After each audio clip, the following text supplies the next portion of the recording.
నావాయి పురవాసాయ మలర్ మంగై నాయికా సమేతాయ సుందరదేవాయ నమః.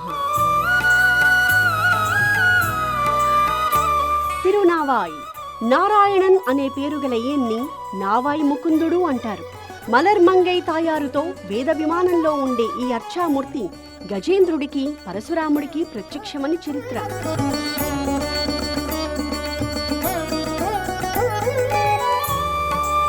పూర్వం 9 మంది యోగులు చేసిన యాగ ఫలితంగా ఈ రూపంలో వెలిశాడు.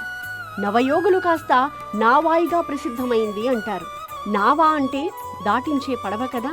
పితృదేవతల అసంతృప్తి కారణంగా కష్టాల్లో చిక్కుకున్న వారు ఇక్కడ మ్రొక్కితే అటు పితృదేవతలను ఇటు మ్రొక్కిన వారిని కూడా ఈ స్వామి తానే నావగా ఉండి ఆ కష్టాల నుండి దాటించి గట్టెక్కించే దయాళు.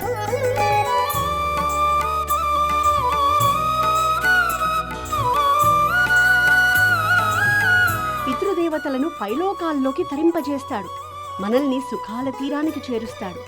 అందుకే పరశురాముడు 21 సార్లు భూమిని చుట్టి దుష్టపాలకులను దునుమాడిన తర్వాత ఇక్కడికే వచ్చి జమదగ్ని మొదలైన పితృదేవతలకు తర్పణాలు వదిలాడని స్థలపురాణం చెబుతోంది. తనను పూజించాలని వచ్చిన గజేంద్రుడికి పూలన్నింటా లక్ష్మీదేవి కనిపించింది.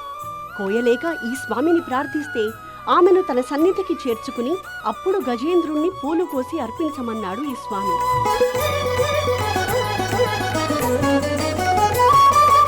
సాధారణంగా పితృకర్మలు స్త్రీలు చెయ్యరు. ఆ బాధ్యత పురుషులదే. ఒకవేళ స్త్రీలకు అలా చెయ్యాలనిపిస్తే ఇక్కడి స్వామి మహిళకు ఆ అధికారాన్నిస్తాడు. ఇక్కడ ఆ క్రియలను స్త్రీలు చేయవచ్చు. కోరికలు కష్టాలు అనే ప్రవాహంలోంచి సురక్షితంగా ఒడ్డు చేర్చుతాడని నమ్మాళ్వార్లు పాడిన నావాయి ముకుందుణ్ణి దర్శిద్దాం.